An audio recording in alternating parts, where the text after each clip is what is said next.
Egypt has reaffirmed its call to end the war in Gaza and resume peace talks. In a statement, Egypt's foreign ministry condemned reports in Israeli media on a so-called Greater Israel, warning of its destabilization implications and calling for clarification. Cairo said the rhetoric rejects peace, escalates tensions and contradicts the aspirations of regional and international actors seeking stability.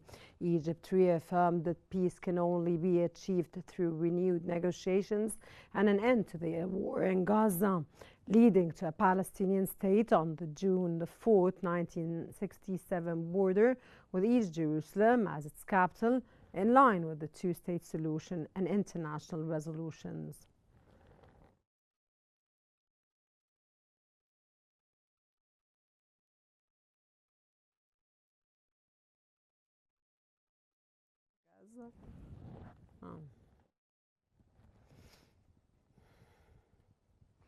Egypt has further condemned Israel's approval of 3,400 new settlement units around occupied Jerusalem.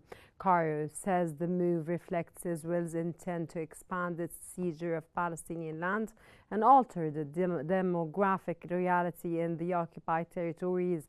Egypt also denounced the Israeli finance minister's calls to extend sovereignty and expand settlements in the West Bank, describing them as evidence of arrogance and deviation.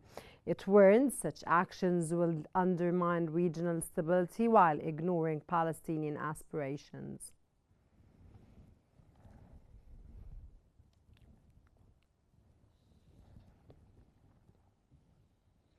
Egypt is intensifying talks with various parties to resolve disputes and reach a truce that could end the war on Gaza.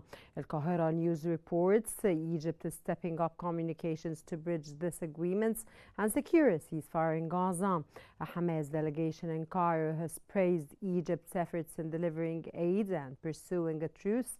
The channel says meetings between the delegation and Egyptian officials are still underway.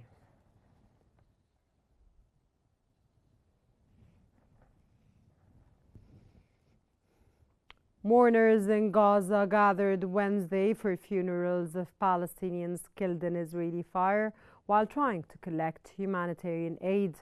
At Al Shifa Hospital, relatives wept over shrouded bodies laid on the ground. One woman said her son-in-law was shot while fetching flour for his children. Another called the death aid, saying those who go either return with food or are carried back dead.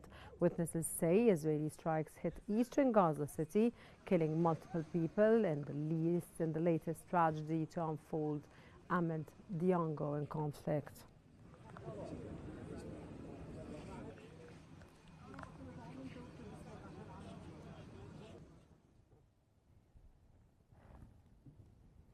Israeli Deputy Foreign Minister Sharon Haskell stated that the establishment of a peaceful, non-Israeli civil administration in Gaza is one of the 5 main points of the Israeli government's plan to end the war.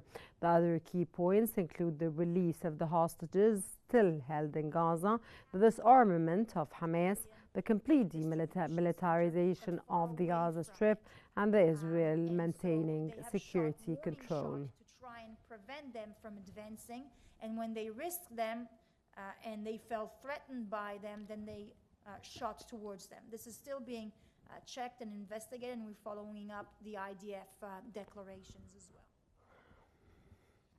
Israeli Finance Minister Bezalel Smotrich reiterated his stance on the necessity of expanding Israeli settlements.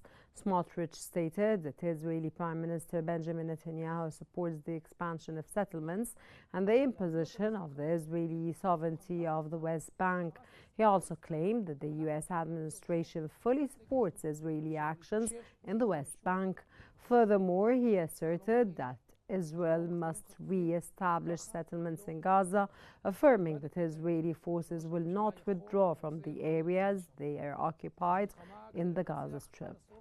כן, גם אם יש לכך מחירים כבדים, אבל מהלך חלקי, שנועד רק להכניס שוב את חמאס לחדר המשא ומתן בהשפלה לאומית. Preliminary Israeli assessments for a full-scale operation to occupy the entire Gaza Strip indicate that the army would need to mobilize between 80,000 and 100,000 reservists. According to a report by the Marvi, a newspaper, the Israeli army estimates that several hundred Palestinian faction fighters are currently active in Gaza City, well occupied militarily, with most of their forces deployed on the ground.